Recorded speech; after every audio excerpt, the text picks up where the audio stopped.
Então, vamos começar falando do começo, né? Tem um candidato, tem um partido, tem uma campanha precisando de comunicação. Sim. Ok, tá. Então, como é que vai ser? Qual é o primeiro ponto a ser levado em consideração? Fez reunião, falou, aconteceu... Qual o contexto? Tem pesquisa política? Não tem? Não sei o quê. Vamos planejar. Tá. E aí? Exato. E aí? O planejamento, ele tem que ser encarado como uma atividade permanente. Sim. Né? Então, não adianta uma campanha achar que vai gastar ali 3 dias, uma semana, que vai planejar todos os conteúdos que vão existir na campanha até o final. Claro. Inclusive, é interessante, né? A gente tem visto campanhas, por exemplo, que faltam 15 dias para acabar a campanha e a equipe de marketing está parada, porque todo o conteúdo da campanha já foi produzido.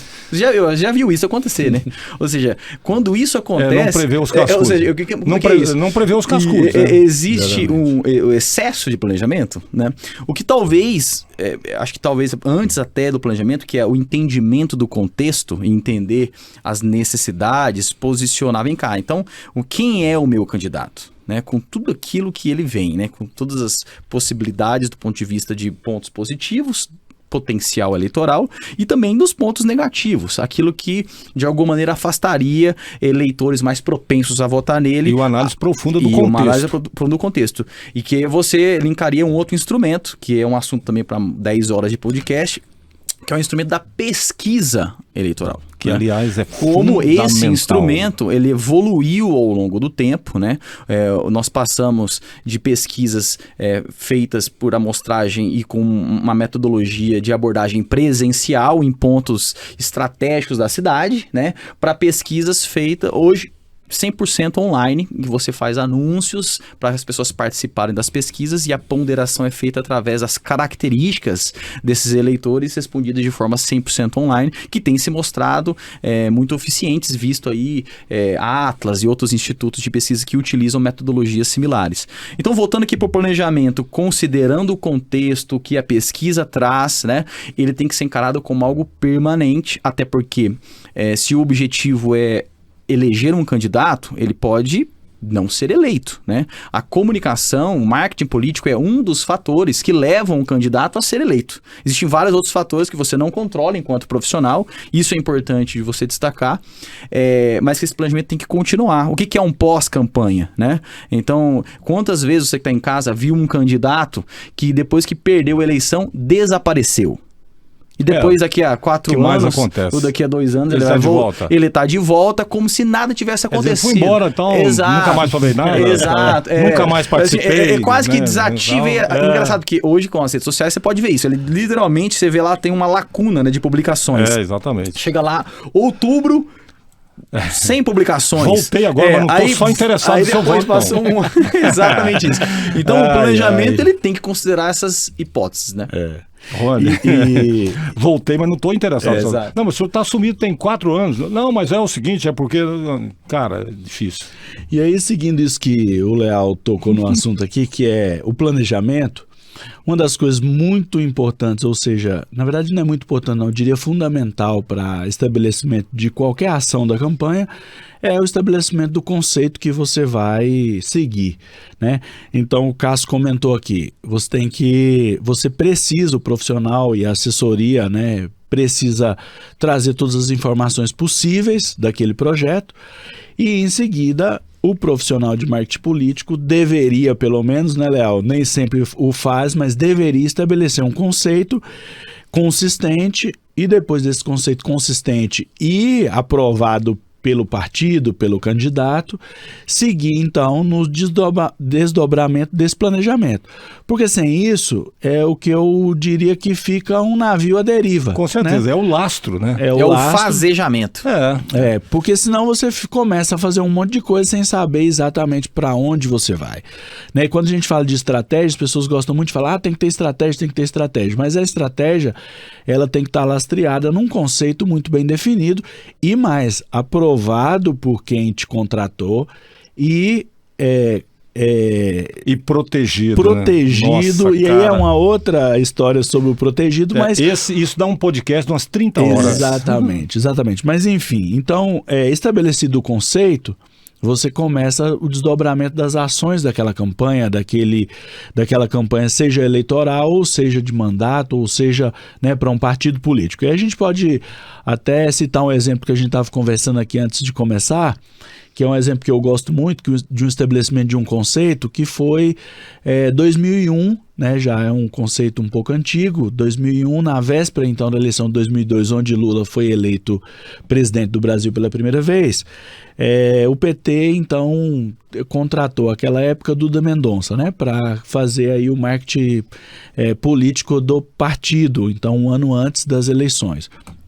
E aí eu me lembro direitinho de um filme, isso me marcou na época. Repara que esse conceito já estava com visão lá na eleição, hein? Já estava com visão lá na eleição.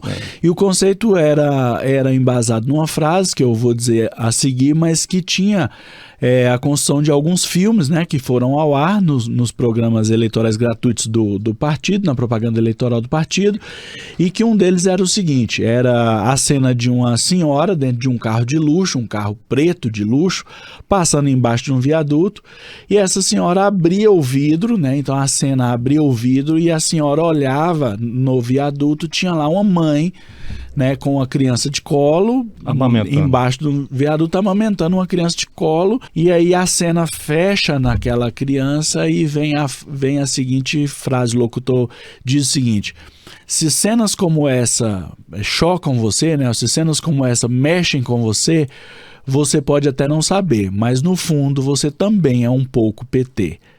Ou seja, na prática, devia existir ali, eu não sei como é que foi a construção disso, até gostaria de saber um pouco mais dos detalhes disso, mas tenho certeza que existia muitas informações vindas de pesquisa, de dados, de diversas informações de que o PT, então, ainda era um partido que não tinha ligação direta com o cidadão comum. Então, a função ali desse conceito era transformar o partido em alguma coisa que tivesse empatia com as pessoas comuns. Ou dizer que o PT defendia coisas que as pessoas defendiam. As pessoas comuns defendiam. E aí exatamente. Você vê que a diferença do profissional de marketing político e de um sociólogo e de um historiador. É porque você identificar justiça social como sendo um elemento característico de movimentos progressistas e assim por diante, é uma coisa. Agora, como eu faço do ponto de vista de comunicação para traduzir o efeito da justiça social enquanto termo em um programa de televisão? Então, essa é a grande, vamos dizer assim, galardão do marqueteiro político, né? Eu vou usar o termo próprio para as pessoas entenderem. E claro que você tem outros cases também depois desses que demonstram que o conceito é muito importante e é preciso que o conceito também convença o candidato. Com certeza. Porque em algum momento... Aliás, esse é um grande problema. E eu acho que, inclusive, Léo, nas vezes que nós trabalhamos juntos, né? Muito tem uma frase que o Léo fala bastante, que é o poder da comunicação enquanto verdade. Uhum. Né? Então, por que a gente está dizendo isso? Porque vamos trabalhar aqui um cenário hipotético. Imagina que, porventura, um candidato não concorde moralmente com as propostas em que ele está divulgando, enfim, com que a estratégia da sua campanha está indo, né? Ele não concorde sequer com o conceito. Então, você imagina você ter um candidato que o conceito tem a ver com justiça social, mas que ele nem entende o que é justiça social e assim por diante. Em algum momento, ele vai ficar exposto em relação a quanto que isso representa de fato a sua consciência. Isso é muito claro hoje em dia. E vai fazer diferença. E hoje não tem como, com as redes sociais, com as entrevistas, nós observamos sim a diferença entre o que é um candidato e o que é um político eleito. As frases não se mantêm iguais. Né? Basta a pessoa ser Veja aí o Milei. Veja o Milei. Não, o próprio Lula. Então você pegar as frases do Lula e se você for ler para as pessoas na rua as frases que o Lula disse e falar que foi o Bolsonaro que disse, as pessoas, é verdade, Bolsonaro falou isso mesmo, não sei o que lá. E as frases foram ditas pelo Lula. E vice-versa. Você pegar frases que o Lula disse... as mudanças, elas... E outra coisa, então, ter a verdade do candidato, identificar... Então, o profissional de marketing político, além de entender de história, além de tentar traduzir os conceitos, né? Muitas das vezes conceitos ideológicos para uma comunicação efetiva, ele também tem que compreender... que as decisões de escolher um candidato não são decisões racionais. São decisões que que passam por um arcabouço moral individual e às vezes coletivo, e isso que nos faz diferente, né, entre os outros animais. Nós somos capazes de idealizar, nós somos capazes de contar histórias um para o outro, né? Você nunca vai convencer um macaco a dividir a sua banana em troca de um lugar no paraíso dos macacos, onde lá teremos várias bananas para ele consumir. Não, isso não vai acontecer. O paraíso dos macacos. Mas é por isso que nós, como Homo sapiens, temos esse diferencial e conseguimos mobilizar tantas pessoas sem ter uma conexão tão próxima a elas, né? Através do que é imaginado, através desses valores e o que nós entendemos como uma conduta ideal para se viver.